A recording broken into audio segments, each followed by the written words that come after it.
Hello बच्चा party, last class में हमने केपलर के 3 लॉज के बारे में स्टडी किया। ठीक है, आज हम उनकी डेरिवेशन पढ़ने वाले हैं, उनसे रिलेटेड जितनी भी डेरिवेशंस होती है। ठीक है, उनसे रिलेटेड जो भी टर्म्स की हमें प्रूफ पूछा जाता है तो उनके बेस पे हम स्टडी करेंगे। सबसे पहले बात करते हैं फर्स्ट लॉ की। फर्स्ट लॉ आपने स्टडी किया था क्या कि जो सन होता है उसके चारों तरफ एक पर्टिकुलर ऑर्बिट में, या हम कहें कि इलिप्टिकल ऑर्बिट में हर प्लेनेट मूव करता है। इससे रिलेटेड कुछ थ्योरम्स या कुछ प्रूफ देखते हैं। हम जानते हैं कि अर्थ जो सन होता है वो किसी भी प्लेनेट के ऊपर एक फोर्स लगाता है। भाई फोर्स नहीं लगाएगा, अपनी तरफ नहीं खींचेगा तो क्या होगा, प्लेनेट ऐसे मूव करता करता ऐसे इस अपने ऑर्बिट से दूर चला जाएगा। लेकिन कुछ चीज़ है जो इसको अपनी तरफ खींचे रखती है, वो क्या है, अर्थ का ग्रेविटेशनल फोर्स। तो अर्थ कौन सा फोर्स लगाता है, एक ऐसा फोर्स लगाता है जो ग्रेविटेशनल फोर्स का काम करता है। ठीक है, कितना होता है वो हमने ये फॉर्मूला भी पढ़ा था, Gm/r², यानी कि Gm खींचने वाले का मास, G दूसरा m का है जिसको मास खींच रहा है, और अपॉन r², r² कर लेना, गलती से मैंने r लिख दिया, आया समझ में, Gmm/r²। ठीक है, अब हम पढ़ रहे हैं, अगर ये तो स्केलर फॉर्म हो गई, अगर इसकी वेक्टर फॉर्म के बारे में डिस्कस करें, यानी कि इसकी डायरेक्शन भी इन्वॉल्व करें, तो डायरेक्शन में क्या करेंगे, ये वेक्टर लगा देंगे। डायरेक्शन देखो, ये है आर की डायरेक्शन, यानी कि आर कैप लिख सकते हैं, आर वेक्टर की डायरेक्शन। भाई वेक्टर की डायरेक्शन कौन देता है, उसका यूनिट वेक्टर, यानी कि ये आर वेक्टर है। फोर्स कहाँ लग रहा है, इसके अपोजिट डायरेक्शन में। अगर आर इस डायरेक्शन में है और फोर्स इस डायरेक्शन में, तो डायरेक्शन को अपोजिट दिखाने के लिए मैं वेक्टर में किसका यूज़ करते हैं, हम नेगेटिव साइन का यूज़ करते हैं। तो हमें कि ये नेगेटिव साइन क्या बता रहा है कि एफ वेक्टर और आर वेक्टर के अंदर दोनों अपोजिट डायरेक्शन में है। ये आया समझ में, ये है नेगेटिव डायरेक्शन। ठीक है, ये r² कर लेना, मैं नोट्स में आपको r² करके दे दूंगा। ठीक है, अब नेक्स्ट आती है टॉर्क की बात। भाई कोई भी ऑब्जेक्ट अगर मूव करती है रोटेशन में तो उसके ऊपर फोर्स लगता है, और वो फोर्स हम कौन सा नाम देते हैं, अगर लीनियर होता है तो लीनियर फोर्स का नाम दे देते हैं। लेकिन जब रोटेशन में फोर्स आता है तो आपने रोटेशनल मोशन में पढ़ा है, एक पर्टिकुलर टर्म आती है जिसका कि नाम है टॉर्क। उसे टॉर्क से बुलाते हैं। टॉर्क का फॉर्मूला क्या होता था, टॉर्क सबसे पहले एक वेक्टर क्वांटिटी होती थी, उसका फॉर्मूला क्या होता था, पहले तो टाउ से डिनोट करते थे। ठीक है, r×f, यानी कि रेडियस वेक्टर और फोर्स का एक कौन सा प्रोडक्ट, वेक्टर प्रोडक्ट होता है ये। ठीक है, तो r×f, f की वैल्यू यहाँ से पुट कर दो। ठीक है, पुट करोगे तो ये चीज़ आ जाएगी। अब इन दोनों का वेक्टर प्रोडक्ट निकालना है। ठीक है, वेक्टर प्रोडक्ट में क्या होता है, साइन थीटा होता है ना। क्रॉस में क्या होता है, जब क्रॉस में साइन थीटा, और डॉट प्रोडक्ट होता है जो a डॉट b, वो क्या होता है, AB कोस थीटा। ये तो हम पढ़ चुके हैं पहले ही। ठीक है, AB साइन थीटा और AB कोस थीटा। ठीक है, अब इन दोनों चीज़ों की बात करते हैं, एक इस वेक्टर की डायरेक्शन और एक इस वेक्टर की डायरेक्शन। दिमाग लगा बताओ, इसकी वेक्टर की डायरेक्शन क्या है, आर कैप। ठीक है, ये डायरेक्शन है ना, इस वेक्टर की डायरेक्शन क्या है, आर कैप, है कि नहीं। भाई किसी भी वेक्टर की डायरेक्शन कौन दिखाता है, उसका यूनिट वेक्टर। तो आर का यूनिट वेक्टर क्या हो जाएगा, आर कैप। इसकी भी डायरेक्शन आर कैप, इसकी भी डायरेक्शन आर कैप, तो दोनों की डायरेक्शन सेम है, यानी कि दोनों का एंगल, बीच का एंगल कितना हो जाएगा, θ = 0 डिग्री। अगर थीटा 0 है तो साइन 0 कितना हो जाएगा, 0। तो ये कंप्लीट क्वांटिटी कितनी हो जाएगी, 0। ठीक है, यानी कि जब कोई भी प्लेनेट इसके सन के अराउंड मूव करता है, ठीक है, तो उसके ऊपर जो टॉर्क लगती है ना, नेट टॉर्क कितनी लगती है, वो कितनी होती है, 0। ठीक है, उसका मैग्नीट्यूड भी और डायरेक्शन भी क्या होता है, 0।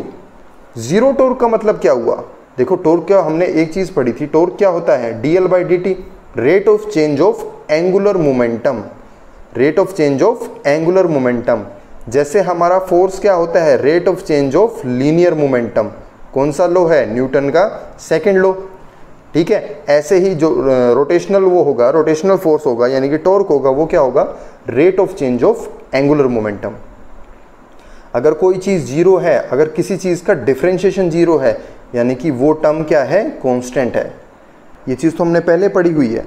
ठीक है, अब हमने ये भी पढ़ा है कि जो एंगुलर मोमेंटम होता है वो क्या होता है, r×p। ठीक है, p क्या है, लीनियर मोमेंटम, जो किसके इक्वल होती है, mv के। तो इसको हम लिख सकते हैं r×mv। ठीक है, अगर ये चीज़ कांस्टेंट है तो ये दोनों चीज़ें भी कांस्टेंट रहेंगी। आए समझ में। इसके बाद हम क्या देखते हैं कि एक चीज़ हमने और नोट की यहाँ से, क्या कि जो फोर्स है वो इनडायरेक्टली मतलब प्रोपोर्शनल है किसके, आर स्क्वायर के, यानी कि फोर्स वेरी करता है इसके रेडियस वेक्टर के स्क्वायर के अकॉर्डिंग। इन्वर्सली डायरेक्टली वो चीज़ अलग है, सिर्फ हम ये देख रहे हैं कि वेरी करता है किसके अकॉर्डिंग, इसके स्क्वायर के अकॉर्डिंग।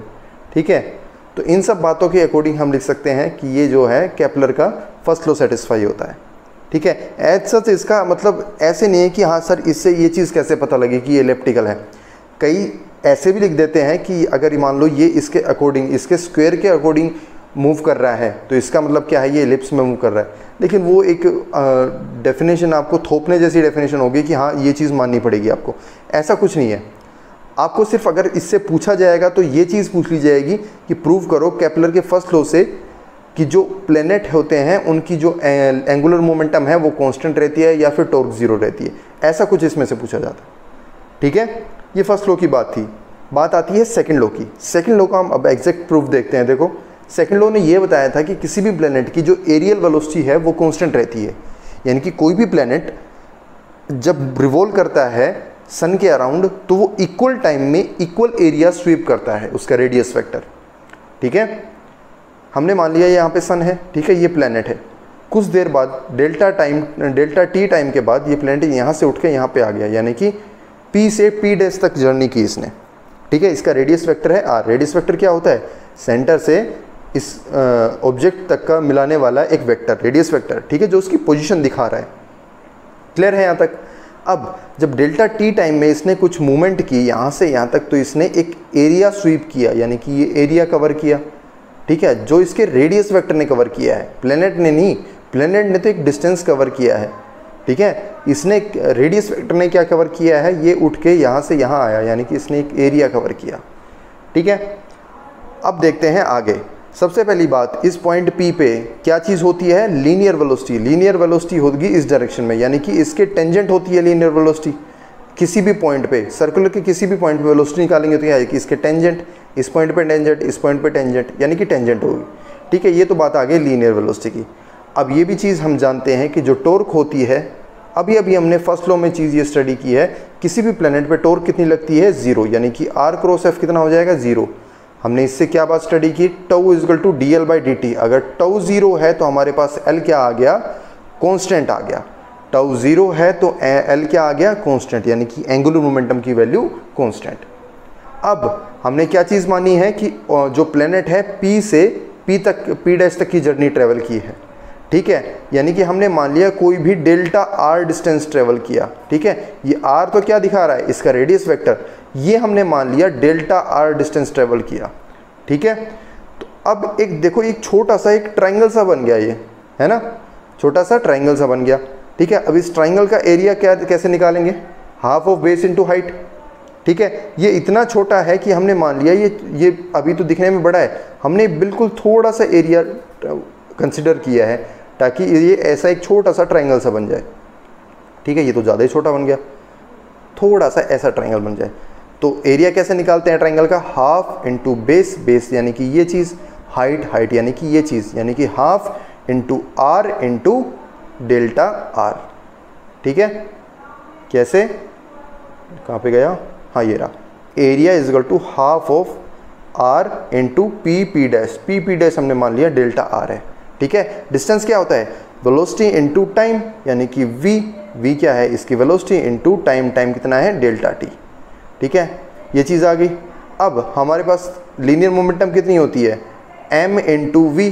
ठीक है, यहाँ से v क्या आ जाएगा, v निकालना है ना, v क्या आ जाएगा, p बाई m। ठीक है, इसको इधर नीचे ले आएंगे तो p बाई m। ये p क्या है, ये p है इसकी linear momentum, p by m into delta T. ठीक है, हो गया क्लियर यहाँ तक। अब निकालना है एरिया। तो एरिया का फॉर्मूला क्या हो जाएगा, half of base into height. अभी इन सब की वैल्यू हमने इसमें पुट कर दी तो क्या चीज़ आ जाएगी, आपके पास आ जाएगी half of r vector into p by m into delta t. इस डेल्टा टी को ले आएंगे इसके नीचे। ठीक है, डेल्टा टी इसके नीचे ले आए तो क्या आ जाएगा, delta a by delta t. यहाँ पे आ गया ये half m into delta t को ये आए, ये क्या बच गया, आर क्रॉस पी बच गया। आर क्रॉस पी क्या होता है, ये एंगुलर मोमेंटम होता है। ठीक है, तो एल बाई 2m। अब आप ये सोचोगे कि सर ये चीज़ों को याद कैसे रखा जाए, ठीक है, ये क्वेश्चंस हर किसी के दिमाग में आते हैं कि इतनी डेरिवेशंस होती है तो इनको लर्न कैसे करें। आप ये देख लो कि आपको end of the day prove क्या करना है, डेरिवेशन में प्रूव क्या करना है। हमें डेरिवेशन में एरियल वेलोसिटी को कांस्टेंट प्रूव करना है, यानी कि एरियल वेलोसिटी हमें निकाल के चलनी है। एरियल वेलोसिटी क्या होती है, area swept per unit time, यानी कि delta a by delta T. ठीक है, तो किसी तरह हमें पहली डेल्टा ए यानी कि इस एरिया की बात करनी पड़ेगी और उसको डेल्टा टी से डिवाइड करना है। ठीक है, इन चीज़ों को जब आप याद रख के चलोगे कि ऐसा कुछ लेके आना है हमें, तो आपको ऑटोमेटिकली दिमाग में आ जाएगा कि हमें कौन सी डेरिवेशन लेके चलनी पड़ी। ठीक है, एरिया की बात करोगे तभी दिमाग में आ जाएगा कि हाँ इसका एरिया निकालना पड़ेगा। ठीक है, तो ये आ जाएगा delta a by delta T, तो आपके पास ये आ गया एल बाई एम। अभी हमने पढ़ा कि टॉर्क क्या होती है, जीरो होती है प्लेनेट की, टॉर्क जीरो है तो एल कांस्टेंट, ये चीज़ कांस्टेंट हो जाएगी यानी कि एल कांस्टेंट, मास तो कांस्टेंट रहता ही है, यानी कि ये चीज़ किसके इक्वल आ गई, कंप्लीटली एक कांस्टेंट क्वांटिटी के इक्वल आ गई। ठीक है, यानी कि delta a by delta T एक कांस्टेंट टर्म आ गई।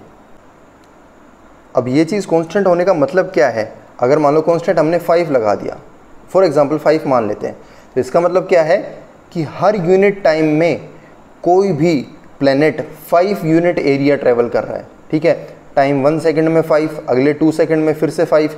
ठीक है, इसका मतलब क्या है, radius vector sweeps equal area in equal interval of time. बात क्लियर है यहाँ तक। ये था आपका सेकंड लॉ, ये तो हमने एकदम अच्छे से प्रूव कर दिया। ठीक है, अब थर्ड लॉ की भी बात कर लेते हैं। थर्ड लॉ क्या कहता है, t square is directly proportional to r cube. ठीक है, ऐसा ही कुछ था ना, तो उसको प्रूव कर देंगे अब हम।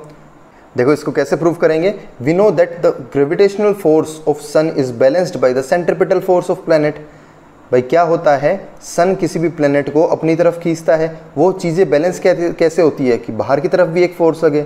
ठीक है, तो एक साइड में ग्रेविटेशनल फोर्स, एक साइड में सेंट्रिपिटल फोर्स, तब जाके ये चीज़ें बैलेंस होती है ना, तब जाके ये एक सर्कल इसमें ऑर्बिट में रिवॉल्व कर पाता है। ठीक है, तो दोनों को बैलेंस करना पड़ता है, यानी कि एक साइड सेंट्रिपिटल फोर्स, एक साइड ग्रेविटेशनल फोर्स, और दोनों को रख देंगे बराबर। ठीक है, ये अब फिर से हमने किस चीज़ से रेफरेंस लिया, इसकी डेफिनेशन से रेफरेंस ले लिया कि हम इसकी डेरिवेशन को कैसे प्रूव करेंगे। यहाँ से क्या आ जाएगा, एक आर से आर कैंसिल हो जाएगा, वी स्क्वायर की वैल्यू ये आ गई।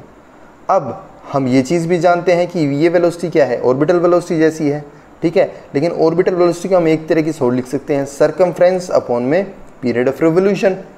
ठीक है, कितना डिस्टेंस ट्रेवल अपॉन में कितना टाइम, यानी कि 2 पाई आर बाई टी। ठीक है, तो दोनों इसकी जगह ये पुट कर देंगे जब हम, तो क्या आ जाएगा, इसका और इसको बैलेंस कर दो, यानी कि दोनों चीज़ें बराबर हैं तो दोनों चीज़ों को बराबर पुट कर दो। इसका यहाँ पे वी स्क्वायर है, यहाँ पे वी है, तो इसका स्क्वायर करके इसके इक्वल पुट कर दो। ठीक है ना, दोनों चीज़ें आई अलग अलग है, लेकिन है तो दोनों चीज़ें क्या, ऑर्बिटल वेलोसिटी ही ना। क्या करेंगे, इस साइड स्क्वायर किया तो 4 pi square r square upon t square, और इस साइड ये आ गया। ठीक है, यहाँ से दोनों क्रॉस मल्टीप्लाई करवा दो, तो क्या आ जाएगा, t square equal to this into में ये। अब ये चीज़ कांस्टेंट है, तो कांस्टेंट को हम के लिख दिया मान लो। ठीक है, तो ये आ गया आपके पास, this is equal to this. ठीक है, ये कांस्टेंट को हम हटाएंगे तो क्या लिख सकते हैं, डायरेक्टली प्रोपोर्शनल। इसका मतलब क्या आ गया कि टी की वैल्यू है, टी स्क्वायर किस पे वेरी कर रहा है, आर क्यूब पे वेरी कर रहा है, तो यहाँ से क्या लिख सकते हैं, t square is directly proportional to r cube. कैसे पता लगा, रेफरेंस कैसे लिया हमने कि टाइम और आर को हमें पता लगाना है। ठीक है, टाइम और आर को हमें किसी तरह रिलेट करना है, तो हम कहाँ से लेके चलेंगे, हमें ये पता है कि जो ऑर्बिटल वेलोसिटी है इसकी एक डेफिनेशन तो हमने पढ़ी थी, और दूसरी हम टाइम के रिस्पेक्ट में निकाल सकते हैं। तो जब इन दोनों चीज़ों को रिलेट करेंगे तो आर और टी में एक रिलेशन आ जाएगा।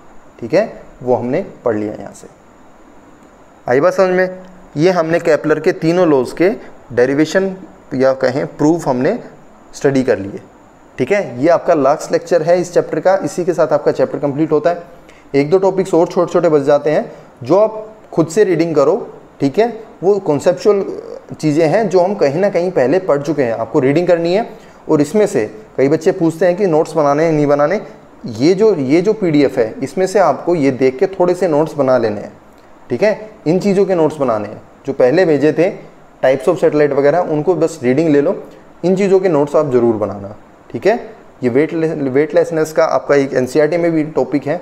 क्या होता है बेसिकली, मैं ऊपर से बता देता हूँ।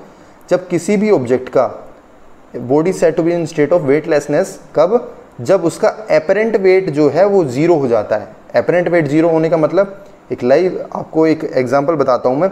जब आप लिफ्ट में बैठे होते हो, ठीक है, लिफ्ट ऊपर नीचे मूव करती है, वो तो एक सिस्टम के साथ मूव करती है, लेकिन मान लो इसका जो तार है जिससे ये लिफ्ट बंधी हुई होती है, अगर ये टूट जाए, ठीक है, अगर ये टूट जाए तो क्या होता?